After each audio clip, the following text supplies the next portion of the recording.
తెలంగాణలో స్వాతంత్ర దినోత్సవ వేడుకలు ఘనంగా నిర్వహించనున్నారు. దీనికి ఇప్పటికే సర్వం సిద్ధమైంది. ఇక ఉదయం 9:40 ప్రగతి భవన్లో జాతీయ జెండాను సీఎం కేసీఆర్ ఎగరవేయనున్నారు. ఉదయం 10 గంటలకు సైనిక్ స్మారక దగ్గర నివాళులర్పించనున్నారు. ఆ తర్వాత 15 నిమిషాలకు గోల్కొండ బయలుదేరతారు. 11 గంటలకు గోల్కొండలో జాతీయ జెండాను కేసీఆర్ ఆవిష్కరిస్తారు. 11:05 రాష్ట్రపతిపై కేసీఆర్ ప్రసంగం చేయనున్నారు. కేసీఆర్ గోల్కొండ పర్యటన నేపథ్యంలో ట్రాఫిక్ ఆంక్షలు విధించారు. ఉదయం 7 గంటల నుండి మధ్యాహ్నం 12 గంటల వరకు ట్రాఫిక్ ఆంక్షలు ఉండనున్నాయి. ఇక రాణి మహల్ లాన్స్ గోల్కొండ కోట రోడ్ మూసివేసిన పోలీసులు ఇప్పటికే వీఐపీలు అధికారులకు పాస్లు జారీ చేశారు.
తెలంగాణలో స్వాతంత్ర దినోత్సవ వేడుకలు ఘనంగా నిర్వహించనున్నారు. దీనికి ఇప్పటికే సర్వం సిద్ధమైంది.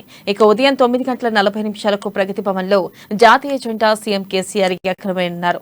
ఉదయం 10 గంటలకు సైనిక్ స్మారక చిహ్నం దగ్గర నివాళులర్పించనున్నారు. ఆ తర్వాత ఉదయం 10:15 గోల్కొండ బయలుదేరతారు. ఇక 11 గంటలకు గోల్కొండలో జాతీయ జెండాను కేసీఆర్ ఆవిష్కరిస్తారు.